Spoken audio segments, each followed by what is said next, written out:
Do you think there's almost a gender aspect there as well? Absolutely. And I think childhood experiences affect that as well. But being a woman in business, definitely, it's hard. And I think we create a lot of these barriers for ourselves, but you have to wonder where these thoughts are, so deeply imposed into our brain, where they come from.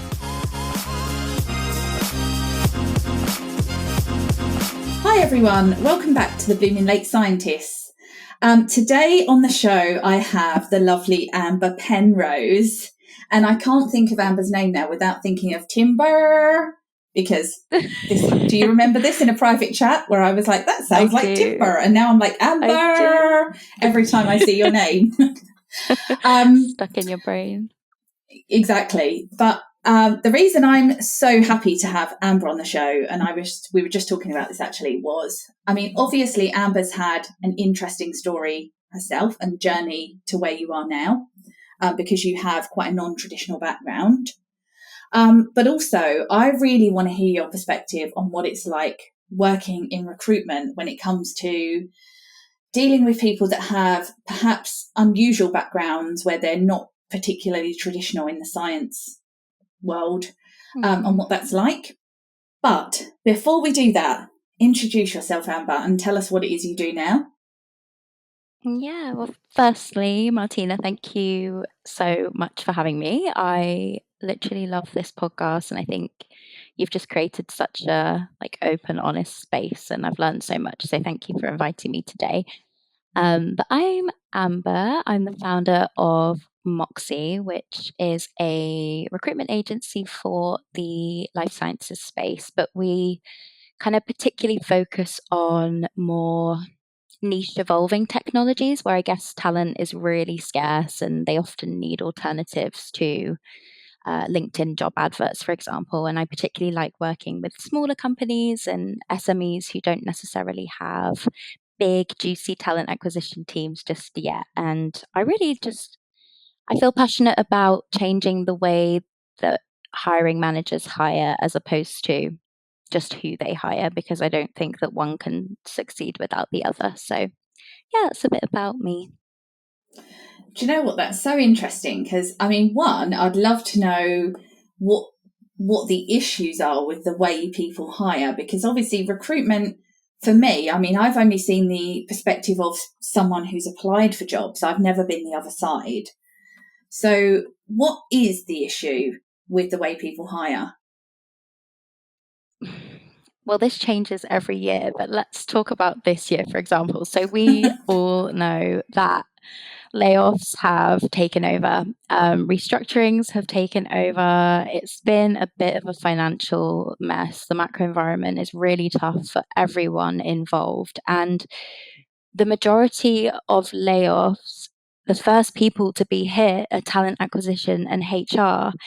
And, HR already, wrongly, I believe, get sometimes a bad rap. And when you actually speak to these people and understand how much they have on their plate and how much they're expected to do with such little budgets, you understand why candidate care and candidate experience has really dwindled and dropped this year, because they're just drastically overworked, and then they're not even given the budgets often to work with external agencies like mine, like Moxee's.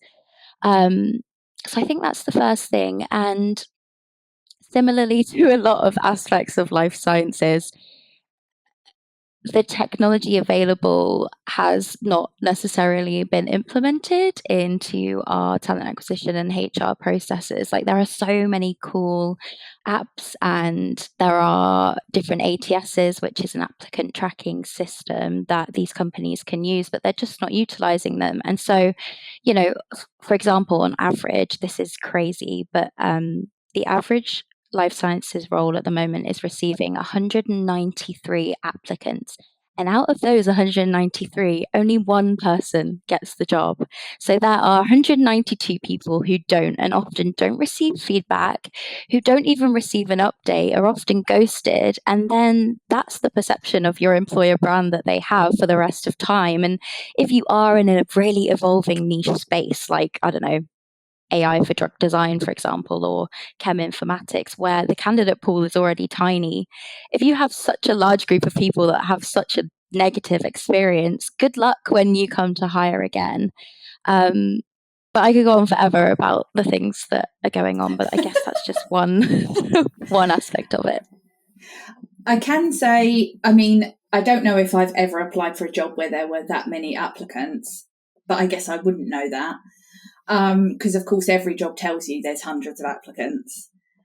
But I have experienced what you've described, where actually a recruiting experience has put me off a company completely forever. And I was only talking to somebody about that last week, actually, where I was put off somebody in this space because of their recruitment process.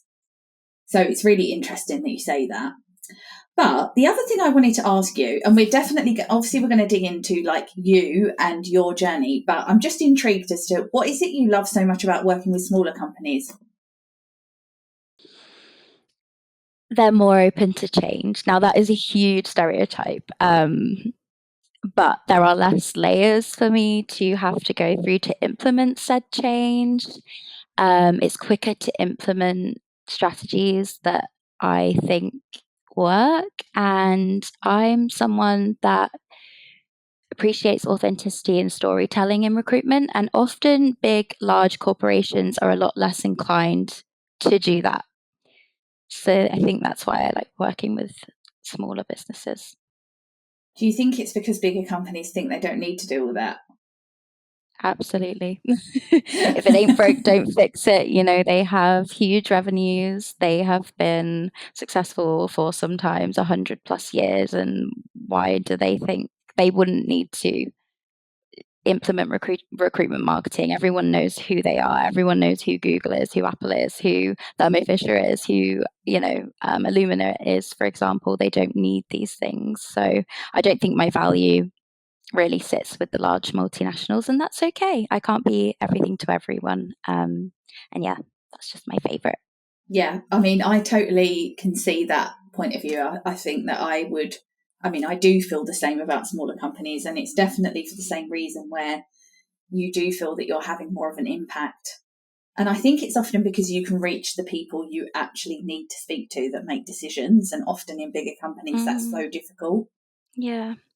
And, a lot, these companies are doing amazing things, but some of them don't know how to communicate that with potential and prospective applicants. And yeah, I think that's where my real value is able to support these businesses. So yeah, I really love working with smaller companies. Yeah. I mean, I really admire what you've achieved. I just want to throw that out there. I think you're doing such a great job. I love the stuff that you put out on LinkedIn. And yeah, I just think you're doing amazing. Keep going. But, but anyway, I would love to learn more about you because I know you've got an interesting story in terms of like you have a non-traditional background, and we've spoken a little bit about this before offline. But talk to me about like what life was like, leaving school, making career choices at that point. A mess. But and in the UK, for example, so from ages 16 to 18, for anyone that's not from the United Kingdom, we do something called, at the moment, A levels. And you pick 4 subjects, and those 4 subjects pretty much determine what you can then study at university if you are looking to do something niche. And I was such a nerd at school, was such a bookworm. Like, my parents said that they have never once had to ask me in my whole life, Amber, have you done your homework? Amber, have you completed your revision? I was so self-motivated, always had my nose in a book, and I loved the sciences and maths. And so I decided to take biology, chemistry, physics, and maths for A level. Quickly dropped physics because studying electricity ain't for me. um, and I'm type 1 diabetic. So I think that's where maybe that curiosity stemmed from. But I also just like experimenting. And I think that's what science and maths can bring to you, right? And there is often kind of somewhat correct answer at the end of said experiment, and that's what I enjoyed. However, I don't know what made me change last minute, but I had applied for a genetics undergraduate at Leeds University, got the place, and then on results day, random 17-year-old Amber was like, actually, no, I'm going to do accounting and finance. And so I called up Leeds Uni, went through clearing, and I think that came from a couple of things. So, number one, the talks that I went to for these genetics undergraduate degrees didn't give me much hope as to the variety of paths that I could go down after that degree. It was very much like you will be pigeonholed in a dark, cold lab for the rest of your life. And it wasn't that I was necessarily creative at that time. Like the fact that I love marketing now is still crazy to me, for example, because I was such a classic academic. Um, but I think just the thought of, yeah, if that did change, not being able to move with that variety scared me. And I also come from a childhood where we didn't have a lot of money. And I think, again, they didn't really show me that science could take me down a positive financial path. And as disgusting as that sounds, that was my motivator at 17, because that was what stability looked like to me at that time.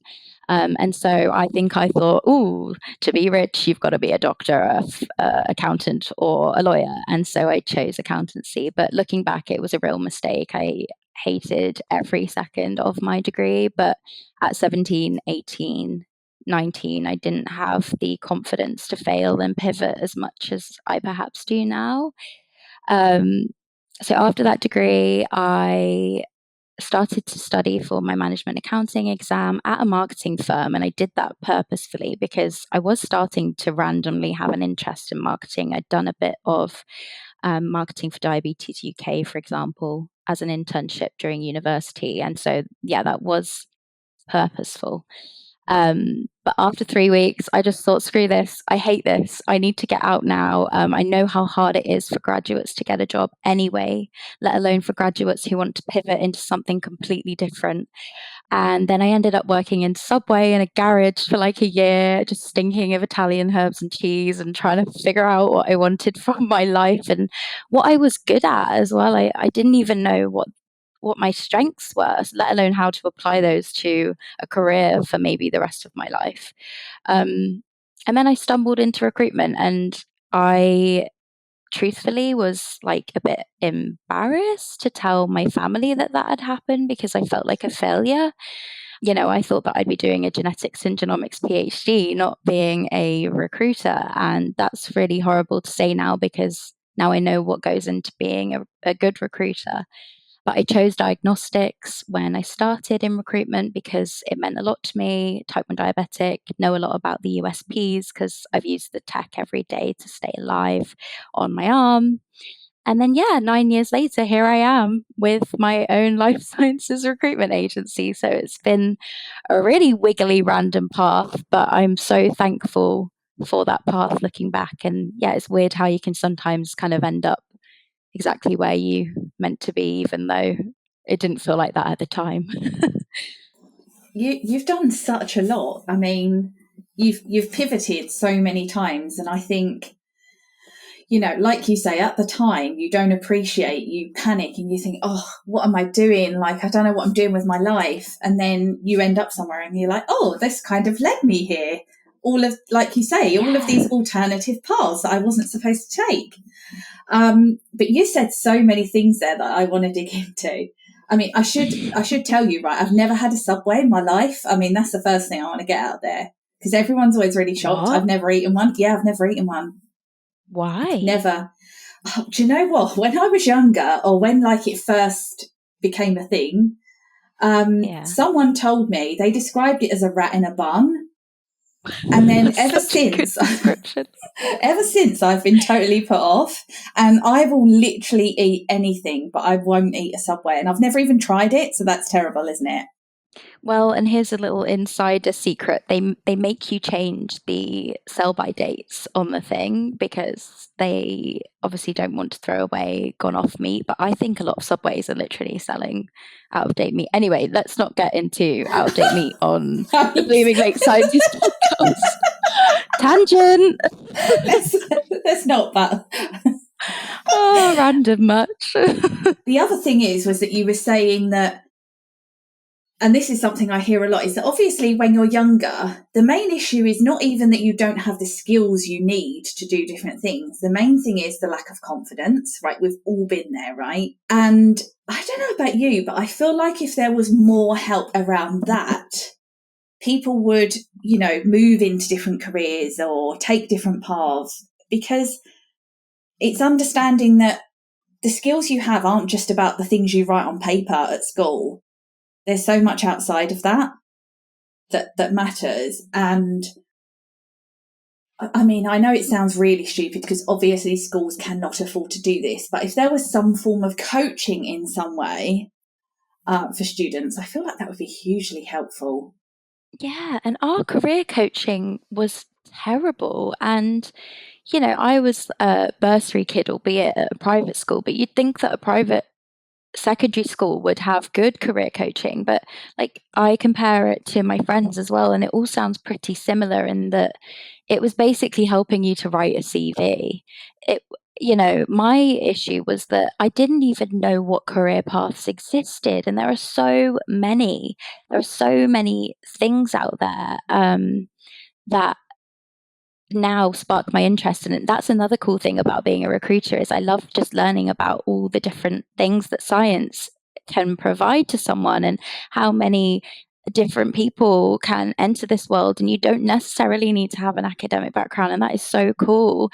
But yeah, I had no clue where to start. I was a little lost puppy, and if you haven't done internships or you didn't have the work experience that everyone else has access to, it's really hard. Like all I had done by that age was work in Subway, or I worked in McDonald's for a bit. Like that wasn't gonna project me into a career path that I actually felt really motivated and inspired by. So I think that the education system has a lot of work to do when it comes to preparing young people for the working world, and especially Gen Zs, because I have young siblings and I'm a millennial, but I look at my Gen Z siblings and they're even more like over the corporate world, and they want more. They don't just want somewhere where you turn up to work and clock out. They want to feel inspired. They want to feel driven and motivated. And I think if we're going to keep that generation happy, career coaching seriously needs to step up, or they're going to be sad and demotivated, and retention already seems to be becoming more of an issue than it ever has been. So yeah, we're just not evolving with the times, I think. No, you're bang on. And I actually work with some people that have just written a book about Gen Z, Gen Z, whatever we want to call it. And they've had some pushback. Is it Claire? Yes. Do you know Claire? Yeah. Oh, okay. Kind of, but I'm going to order the book. I would love to speak with her, but yeah, I'm really, really keen to order that book because, yeah, my siblings are 12 and 15, and it's just been really scary to hear their thoughts on the working world. Yeah, it's completely different. I mean, I that was one of the things actually I was going to pick you up on. Something you said earlier was that you said when you was younger, you were driven by money, and you feel kind of ashamed to say that. But I would like to just put it out there that I am also driven by money, okay, because I need to live. So whilst it's like not, well, I'd like to say it's not the deal breaker, but sometimes it is. And I think that definitely Gen Z, Gen Z, what am I supposed to call them, Amber? Help me out here. Bloody who knows? I can't even keep up with I'm on Google all the time. Like, what does 1995 birth date make this person? Like, I don't know. But I mean, from what I've heard from Claire and the book, they have done lots of research, and there's definitely a difference in what that generation wants from their career and how they approach work. And I've seen so much conflicting stuff on LinkedIn that's like, I mean, we're totally on a tangent here, but I feel like it is relevant. where some people are like, oh, we need to learn about the differences in these generations because we need to help, for example, managers manage them, and we need to help them manage up. But then you've got the other camp that's like, we should not be putting these people into boxes. We cannot do this. We can't, because it's a form of stereotype, right? So it's so difficult to know how to approach it. Yeah. And whilst it's a stereotype, I sadly think it's kind of true. The world has changed, right, so much in the past 20 years. Even between me at 29 and, like I said, my Gen Z siblings at 13 and 15, everything has changed. And yes, we need to be careful not to stereotype and assume that everyone has the same experience and feelings, but we do also need to acknowledge those experiences and feelings. And I don't think that we're doing that. And the generational age gap in the workplace is just growing and growing and growing, and especially between executives and entry level talent. Even the way that they want to apply for jobs is completely different. I don't know if you've seen, but there's new apps that you can apply for jobs based on personality, or there's this Australian company who have just closed like a 150 million Series A funding round, and you apply like Tinder. And I actually copied their marketing strategy. Yeah, and that's from there. So I do think we need to acknowledge these things more than we are right now. Yeah, I would agree with you. I definitely think we can't ignore it because that's just not helpful in any way. Anyway, back to you now, because I have to stay on track. So you did your accounting degree, and one of the things that you said that struck me was, you said something like, you'd thought that the path for you would be like your PhD in genomics or something along those lines. And I'd love to know your thoughts, because from my perspective, I do think, and I count myself in this, people get caught up in the idea that the PhD is like the ultimate goal. Like once you've got that, there's nothing that will be better than that. And you will be, I hate saying this because I don't mean it in that way, but almost like you will be better than the alternatives. And it's so wrong. Like it's absolutely wrong, because let me tell you, I know some terrible PhD graduates, really terrible, in the same way that I know some terrible accountants, for example. But I also know some really good ones, and I know some really good PhDs. So actually, does it mean anything?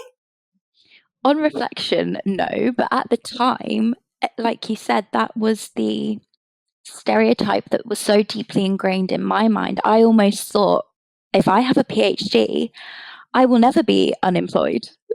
Like, why would I be unemployed? I have a PhD in genetics and genomics. Like, everyone will want me. And coming from a family where no one went to university, we grew up on a council estate. I wanted stability and I wanted a future. And that's what I thought that a PhD could provide me with. However, now being a recruiter in this space and seeing how many amazing PhDs cannot get a job for 8, 9, 10, 11, 12 months, never, I withdraw that statement and that stereotype from my brain, because it's sadly not true. And it's really disheartening, especially knowing how much of their lives that people commit to these PhDs and their souls and everything. And then you're sometimes left with no employment opportunities. I'm kind of glad in a way that I did pivot on reflection. Yeah. I mean, myself and some other people that have been on the podcast actually, who've had experience prior to their PhD, I would say that my employability has mainly come from that. Of course, knowing that I have a specialism and that I've been in an environment in the lab where I've actually used the products that are being sold is helpful.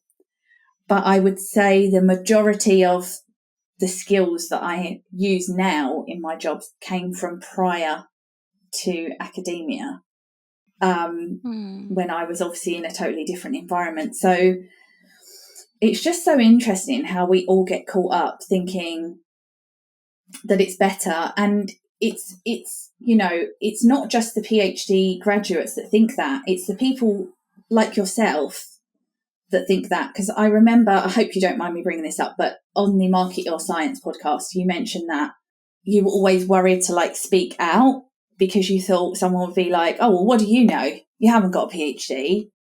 And I always find that so disheartening to hear that anyone would feel like they can't speak because of that. Yeah, and I still have those feelings now on occasion, and I hate that I have that imposter syndrome. It's definitely something that's improved, but my gosh, at the start, I put PhD scientists on such an unattainable pedestal. But the more that I've realized how limited your skill development is during these PhDs, I think I'm getting slightly better at not doing that. It's really positive, however. You had someone on the other day who was doing like a internship, and that sounds so cool Oh, because he's Ted. actually working. Yeah, he's actually working in like a commercial lab, and my gosh, he sounds like he has developed so much quicker than maybe someone doing a PhD might have. So it's brilliant to see that there are other routes that are arising, and I hope that that continues. Yeah. And it's funny because I don't know if you heard that bit, but I know Ted because I know Ted's mum. Ted's I did Ted's see that mum is one of bit. Ted's mum is one of my best friends. And when he originally like did his A levels and stuff, and he had like a little break before he got the apprenticeship, and like his mum told me he was going to do the apprenticeship, I was like, oh, is that the right thing to do? Because I'm not sure they're going to be that good. And like, look at him now. He's Yeah. like absolutely killing it because he's got so much lab experience in a commercial environment, and he's able to get his degree at the same time. And actually, that's probably the least favourite bit for him.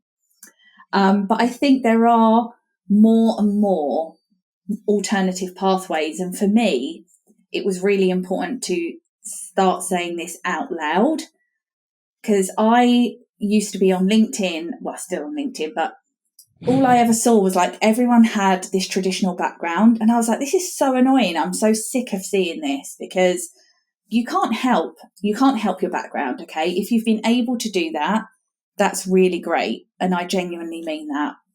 But not everyone can do it like that. And I think it's so important to talk about, one, people that move into different fields later, and two, people that have like not a science degree and still work in science and are so successful. But Amber, the one thing I'd be interested to know is when you moved into recruitment, did you purposely pick life science recruitment? Yes, I was it wasn't life sciences at the start. It was like molecular diagnostics, because my boss on my first day sat me down and just said, "Okay, what industry do you want to do?" It's like, I don't know. I'm like 12. I've just come out of Subway. Like, give me a break. Can't you tell me? I don't know.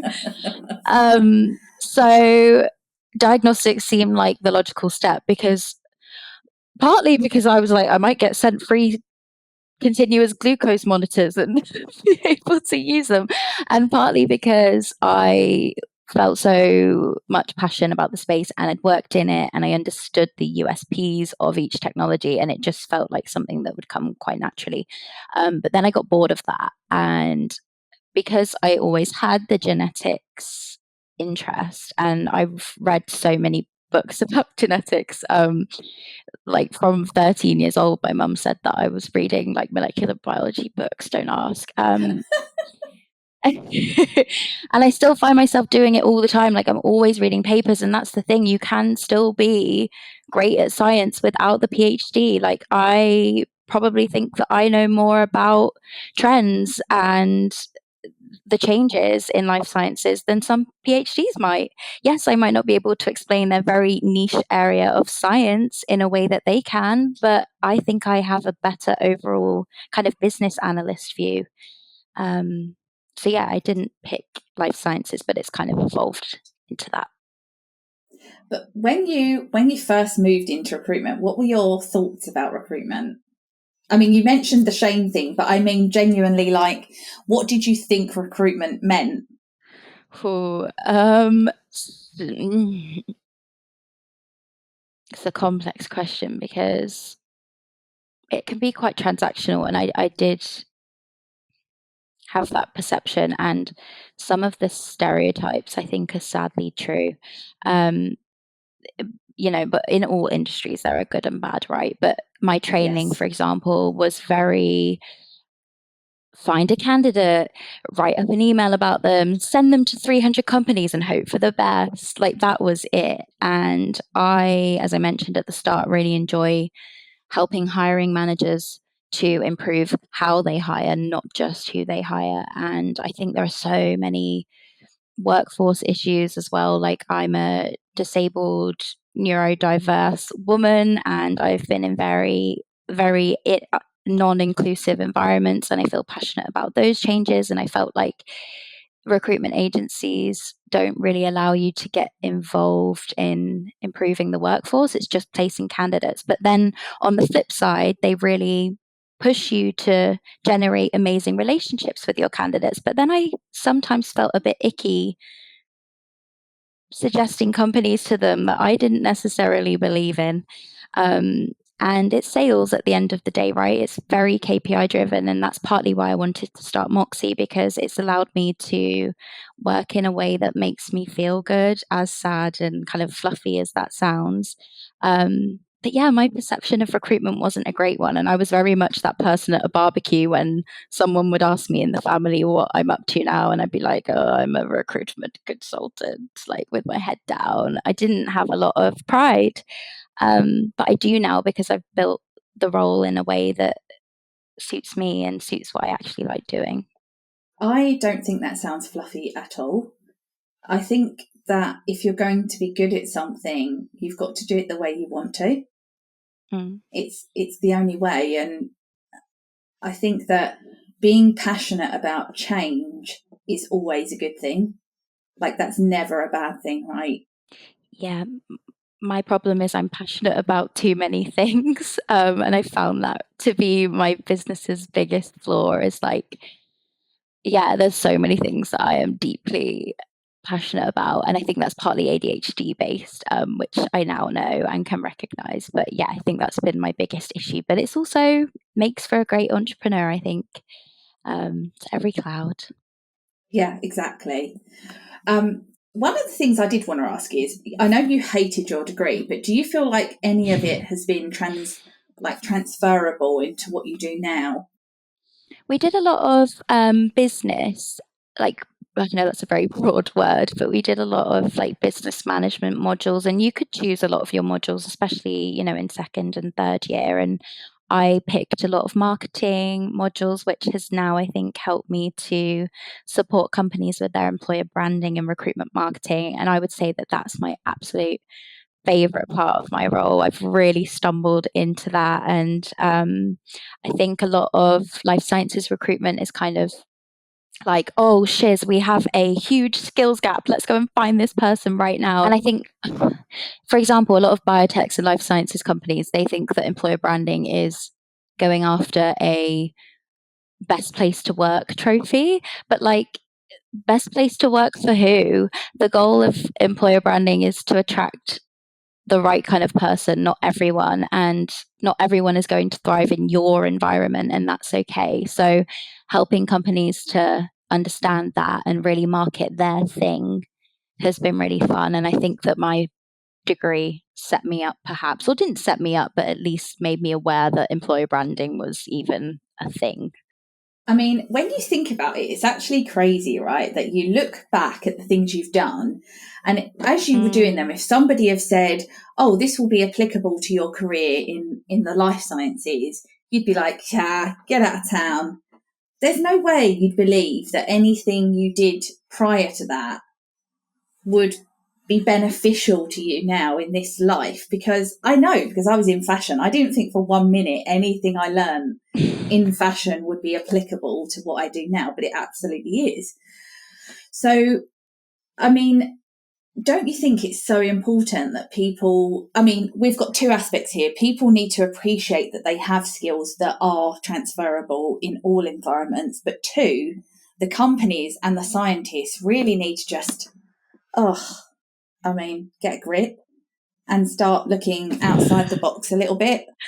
You share the exact same thoughts as me. I think Martina, as a marketer, I think there's so many crossovers that talent acquisition, marketers, and salespeople in life sciences feel. And I just think the companies that win the war for talent or win the war for the best biotech product or services understand that to win said war, you just need to be able to communicate your unique thing really clearly. And I think we're all just trying to be the best to everyone, and that needs to perhaps change a little bit. Like, for example, there's a company called BenchSci, and their talent acquisition team, they all post about the fact that they're all working parents, and they talk about all of the things that the business do for working parents, and they're really known as a company that supports working mums. And I just think it's brilliant that they're focusing on one thing and they're not trying to like shoot for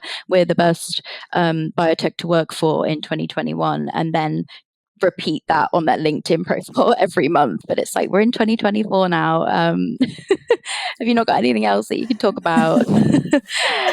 That's such a good point, though, because even if I think about the company that I work for now part time, like they've got such a great company culture, and I genuinely mean that because we've spoken about it.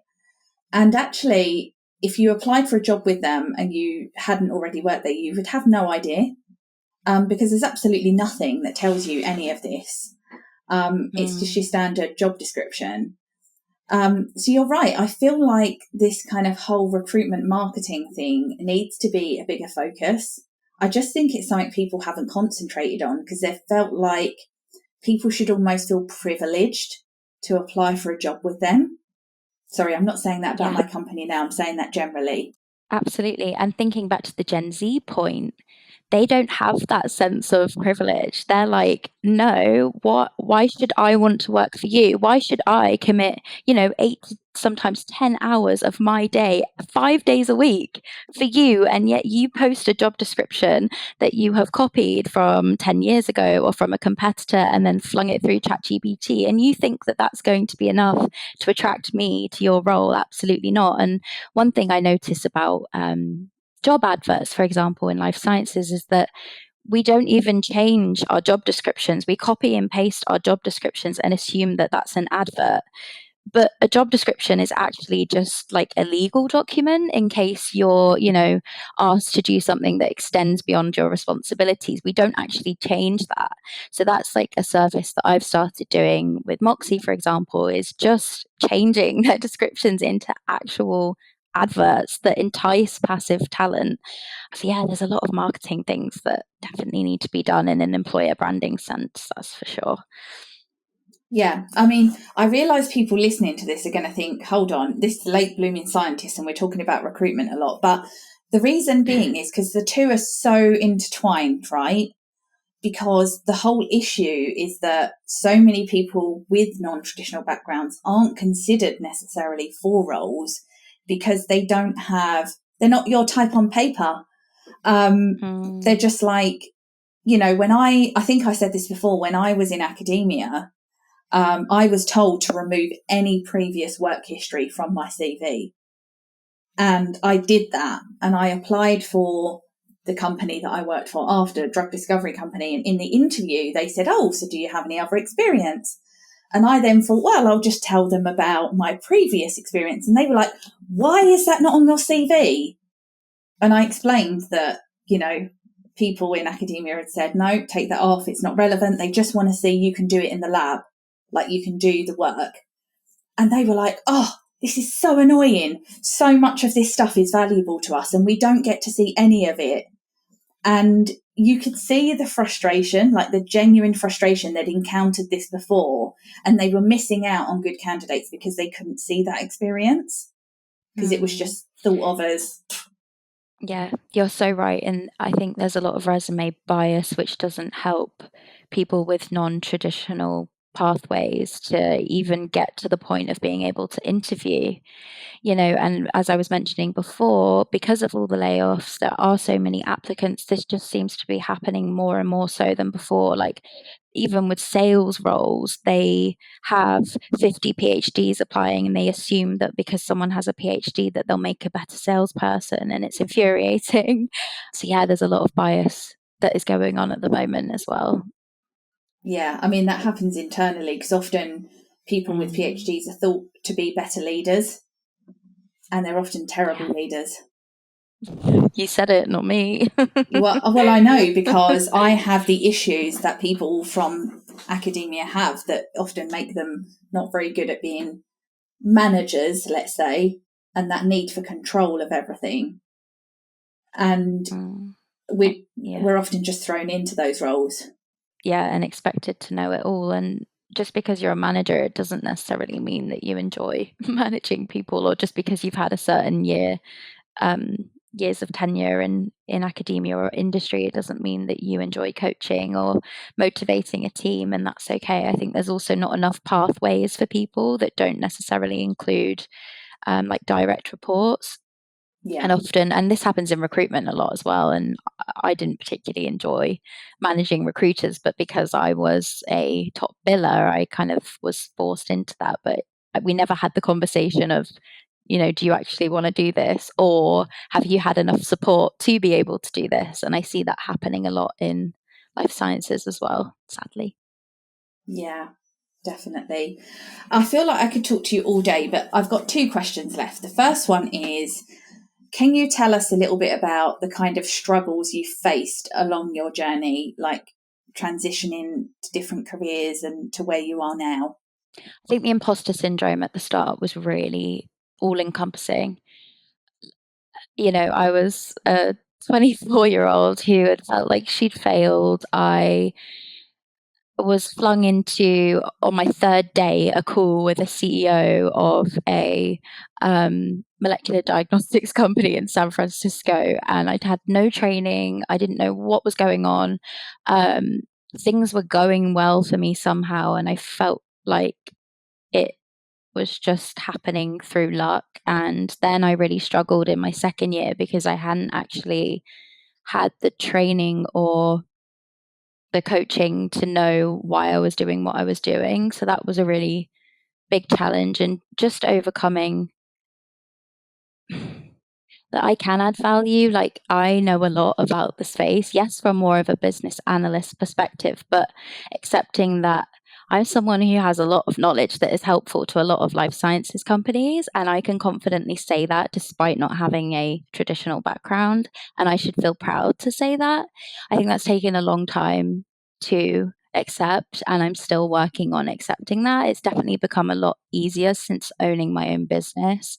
But yeah, that's been a real challenge. I think creating walls for myself as a result of imposter syndrome, and not accepting challenges that were presented to me because I didn't feel capable.